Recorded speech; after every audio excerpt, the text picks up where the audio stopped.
மாதிரி தான். அவர் காலையில் கரெக்டாக ஒரு 5:30 மணிக்கு மேலே அவர் வாட்ஸ்அப் குரூப்பில் ஒரு அமுத மொழிகள் போடுவார். நான் தினமும் அதை அந்த அமுத மொழிகளை நம்ம படித்தோம்னாலே நம்மளுடைய காலையில் உள்ள கவலைகள் மறந்துவிடும். அந்த அளவுக்கு கல்வித்துறையில் இப்படிப்பட்ட கல்வி அதிகாரிகள் இருக்கும் பொழுதுதான் அந்த கல்வி வளர்ச்சி அடையும் என்பதற்கு சார் ஒரு உதாரணம். அதுவும் நமது முதல்வர் திரு ஸ்டாலின் அவர்கள் கல்வித்துறையில் மிகவும் மாணவர்களுக்கு எவ்வளவு சலுகைகள் வழங்க வேண்டுமோ அதை வழங்கி கல்வித்துறையை மேம்படுத்த வேண்டும் என்று இருக்கும் பொழுது அரசு துறை அதிகாரியான திரு ஜான் ஜேக்கப் சார் அவர்கள் மிகவும் எங்களுக்கு உறுதுணையாக இருந்து பள்ளி குழந்தைகளுக்கு அவர் குழந்தையாகவே மாறிவிடுவார். அதுதான் முக்கியம். எந்த நிகழ்ச்சியிலையும் குழந்தைகளை அவர் தன் குழந்தைகள் போல பாவித்து பல நிகழ்ச்சிகளில் இதுவரைக்கும் நான் விருதுநகர் மாவட்டத்திலேயே கல்வி அதிகாரி ஒரு ஆண்டு விழாவில் ஃபோன் மூலம் அழைத்தவுடன் வந்த கல்வி அதிகாரி திரு ஜான் ஜேக்கப் சார் தான். அவருக்கு என் நன்றியை தெரிவித்துக் கொள்கிறேன்.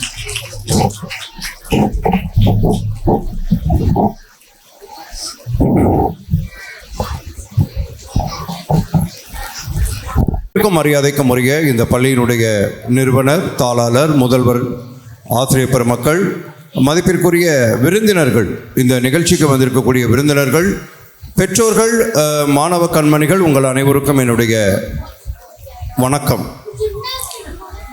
இப்போ நீங்கள் பார்த்தீங்கல்ல, ஒரு டான்ஸ்லாம் பார்த்தீங்க, குழந்தைங்க ஆடுறாங்களோ இல்லையா, எங்கள் டீச்சர்ஸ் நியூ ட்ரெஸ் போட்டிருக்கிறாங்க. அதை பற்றிலாம் அவங்க மைண்ட் பண்ணவே இல்லை.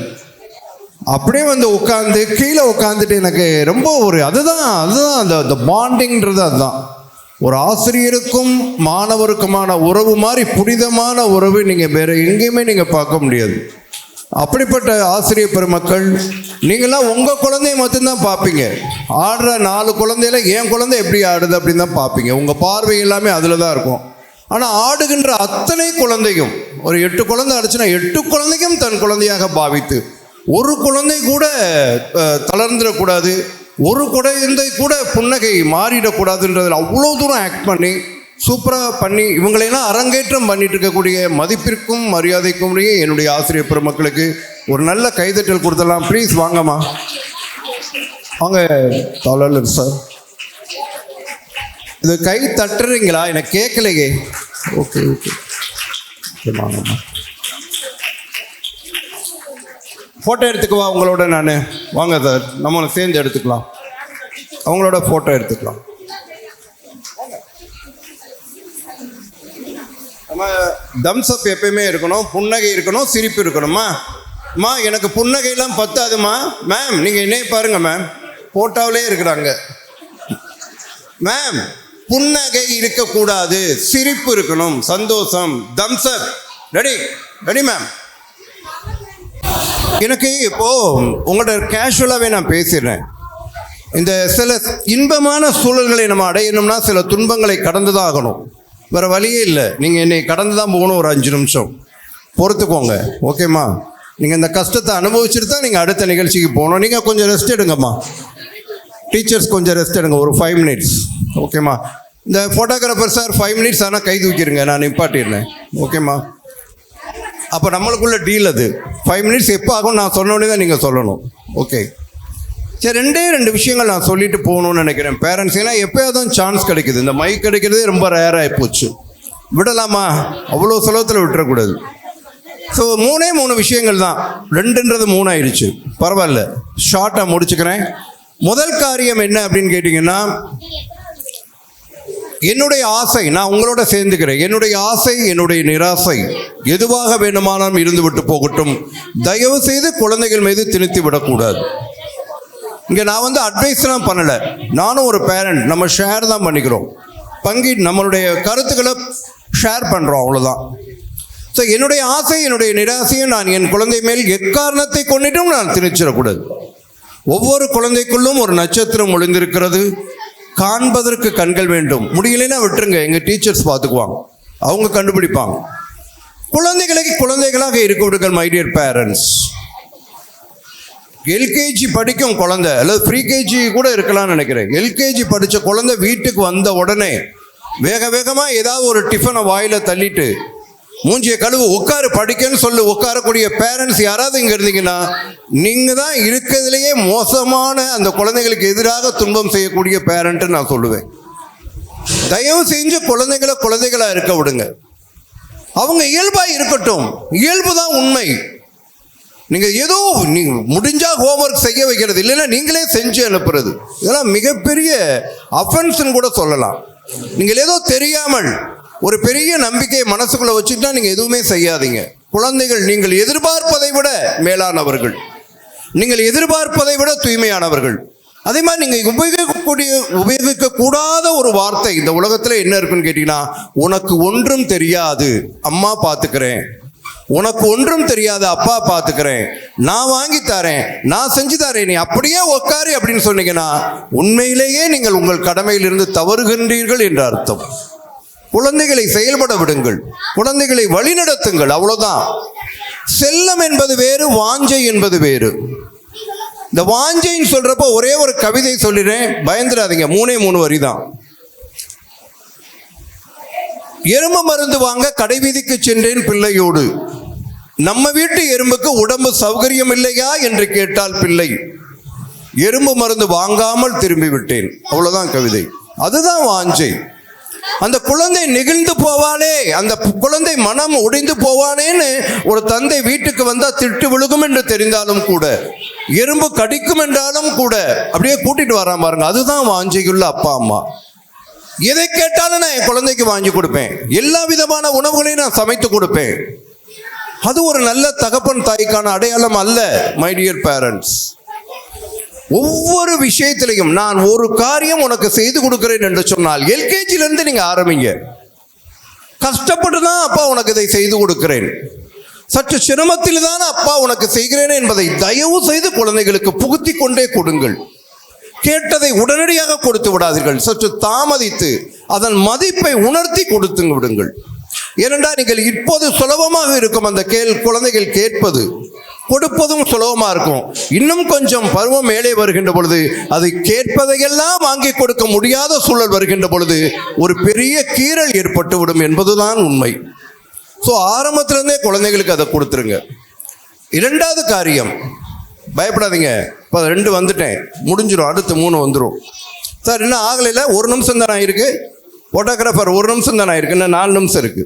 ஓகே, அப்போ 2வது காரியம், என் குழந்தை எவ்வளவு நேரம் படித்தான் என்பதை கணக்குல வச்சுக்கிறீங்க. நல்லா அதெல்லாம் தெளிவாக இருக்கிறீங்க. என் குழந்தை எவ்வளோ நேரம் படிக்கிறான், ஆனால் என் குழந்தை எவ்வளவு நேரம் விளையாடுகிறான், என் குழந்தை எவ்வளவு நேரம் உடற்பயிற்சி செய்கிறான். அது எல்கேஜி இருந்தாலும் பரவாயில்ல, தப்பே கிடையாது. விளையாடணும்.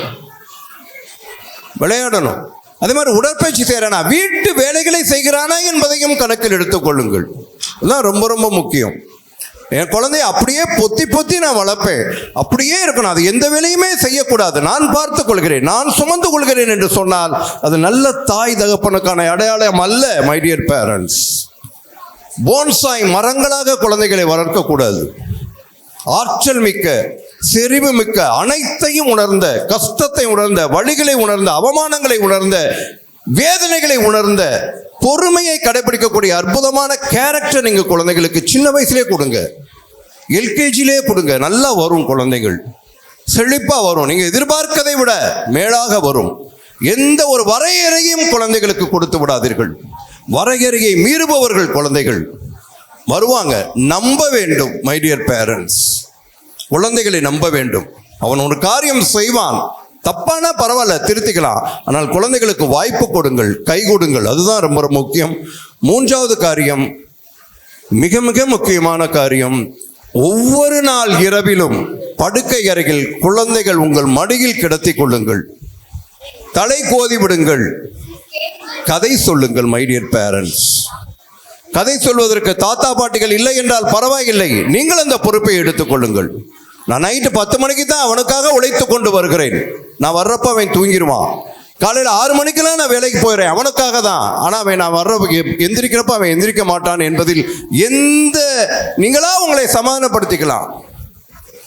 குழந்தைக்கும் அப்பனுக்கும், அல்லது குழந்தைக்கும் தாய்க்கும் தகப்பனுக்குமான உறவு ரொம்ப மேம்பட்டது. இந்த உழைப்பு, காசு என்பதை பெரிதாக நினைத்துக் கொண்டு குழந்தைகளுடைய உறவை சிதைத்து விடாதீர்கள். நீங்க குழந்தைகள் கண் பார்த்து நீங்கள் பேச வேண்டும். இரவு நேர சாப்பாடு குழந்தைகளோடு தான் இருக்க வேண்டும். எந்த காரியமா இருந்தாலும் சொல்லி தூக்கி போடுங்க. குழந்தைகளோடு சாப்பிடணும், பேசணும். குழந்தைகளோடு நல்ல நெறியுள்ள கதைகளை நீங்கள் குழந்தைகளுக்கு சொல்ல வேண்டும். அதை உங்களால் மட்டும்தான் கொடுக்க முடியும். இந்த உலகத்திலேயே தாய் தகப்பன் மடியை விட உயர்ந்த இடம் இந்த உலகத்தில் வேறு எந்த இடமும் கிடையாது. மை டியர் பேரண்ட்ஸ், அதை கொடுங்கள். குழந்தைகளோடு பேசுங்கள். கதை சொல்லுகிறேன் என்று சொல்லாதுகள், நிகழ்வாக சொல்லுங்கள். குழந்தைகளுக்கு பிடித்துக் கொள்வார்கள். உங்க ஊர் ராமகிருஷ்ணன் எஸ்ரா அழகாக சொல்லுகிறார். விருதுநகர் மாவட்டத்தை சேர்ந்த எஸ்ரா சொல்றார், படித்தவர்கள் தான் கதைகளை எளிதில் புரிந்து கொள்வதில்லை, விளக்கம் கேட்கிறார்கள். ஆனால் குழந்தைகளும் பாமரர்களும் மிக அற்புதமாக கதைகளை பிடித்துக் கொள்கிறார்கள் என்று. கதை சொல்லணும். ஒரே ஒரு மாடல் கதை மட்டும் சொல்லிட்டு முடிச்சிடுறேன். அவர் பார்க்குறாரு, டைம் இருக்குன்றாரு. பட் எனக்கு நேரம் ஆயிடுச்சு. ஓகேம்மா, ரொம்ப நல்லவராக இருக்காரு ஃபோட்டோகிராஃபர். இப்படி தான் ஒரு ஆளை ஒவ்வொரு இடத்துலையும் செட்டப் பண்ணிக்கிறது. ஒரே ஒரு நிகழ்வு, ஒரே ஒரு கதை. மர நாய் கேள்விப்பட்டிருக்கீங்களா? இந்த மர நாய் ரொம்ப மருத்துவ குணம் கொண்டது. ரொம்ப ரேர் பீஸ், ரொம்ப காஸ்ட்லியாக விற்கலாம். அதனால் வேட்டைக்காரர்களாக அந்த மர நாயை பிடிக்கிறதுக்கு ரொம்ப மெனக்கெடுவான். இந்த மர நாய்கள் எப்படி இருக்குன்னா, மர பொந்துக்குள்ளே இருக்கும். அது எப்போ வெளியில் வரும், எப்போ ஓடும், பிடிக்கவே முடியாது. எத்தனை பேர் நின்னாலும் பிடிக்க முடியாது, வலை போட்டாலும் பிடிக்க முடியாது, தாவிட்டு ஓடிடும். மின்னல் வேகத்தில் ஓடக்கூடிய இந்த மரநாய். அப்போ இவங்க என்ன பண்ணுவாங்கன்னா, அது வெளியில் போகிற வரைக்கும் வெயிட் பண்ணிட்டு இருப்பாங்க, காத்திருப்பாங்க. 1 நாள் 2 நாள் 3 நாள் கூட காத்திருப்பாங்க. அது வெளியில் போகுதான்னு பார்த்துட்டு இருப்பாங்க.